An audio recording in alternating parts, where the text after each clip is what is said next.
Hello students, welcome to B pharmacy. Myself Raj Umesh Mandal. तो चलिए start करते हैं हमारा new video. HP2 B pharmacy second semester का डाइजेस्टिव सिस्टम चल रहा था। ठीक है, तो डाइजेस्टिव सिस्टम बहुत बड़ा चैप्टर है, तो इसमें कंटिन्यू और भी टाइम लगेगा ही। ठीक है, तो इसलिए छोटी छोटी वीडियोस कंटिन्यूस में आप देखते रहो। ओके, आता रहेगा। ठीक है, तो functions of liver and gall bladder हम लोग स्टार्ट कर रहे हैं, जहाँ पर हम लोग फंक्शंस ऑफ लीवर भी पढ़ेंगे एंड गॉल ब्लैडर भी पढ़ेंगे, क्योंकि इनके फंक्शंस रिलेटेड ही। गॉल ब्लैडर का काम पता ही आपको, पहले भी पढ़े होंगे 11th-12th में, तो आपको पता होगा। बट चलिए स्टार्ट करते हैं हम लोग functions of liver and gall bladder का। स्टार्ट करते हैं। Each day hepatocyte secrete 800 to 1000 ml of क्या, that is bile. A yellow brownish olive green liquid होता है, ये क्या बोलते हैं, बाइल बोलते हैं। तो बाइल क्या होता है, जो हिपैटोसाइट्स बनाते हैं, लीवर के सेल्स बनाते हैं। जो भी लीवर के सेल्स होते हैं वो बाइल बनाते हैं, और वो बाइल 800 से 1000 ml पूरे दिन में बनाते हैं बाइल। ओके, तो ये पूरा बाइल का सिक्रीशन कौन बनाता है, लीवर। लेकिन स्टोरेज कहाँ होता है बाइल का, गॉल ब्लैडर में। तो गॉल ब्लैडर का फंक्शन क्या हो गया, स्टोरेज ऑफ बाइल। ठीक है, स्टोरेज एंड सिक्रीशन, जो भी सिक्रीशन करते हैं बाइल से निकलता है ना, लेकिन जो सिंथेसिस है बाइल का वो किस में होता है, लीवर के अंदर होता है। लीवर के सेल्स हिपैटोसाइट्स बनाते हैं।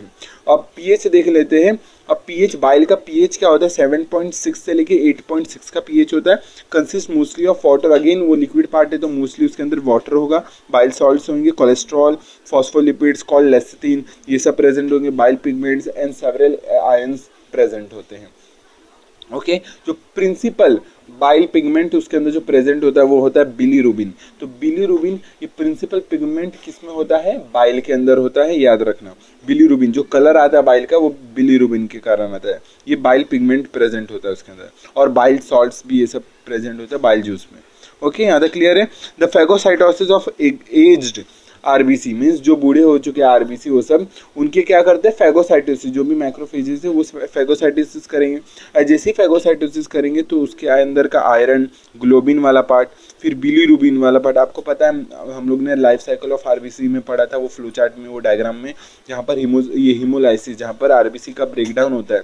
जो भी एज्ड आरबीसी होते हैं तो उनका जो वॉर्न आउट आरबीसीज, ये सब जो आरबीसीज होते हैं उनको ब्रेकडाउन होता है, और उसमें से क्या निकलता है, बिलीरुबिन, मतलब ग्लोबिन, हीम पार्ट निकलता है। फिर उसका ब्रेकडाउन होता है protein part, non protein part, iron part, non iron part. तो बेसिकली आपको ये चीज़ का ध्यान रखना, आयरन, ग्लोबिन और बिलीरुबिन के कंपैरिजन। ओके, तो डिराइव फ्रॉम हीम, तो हीम से आता है। The iron, globin are recycled, the bilirubin is secreted into the bile,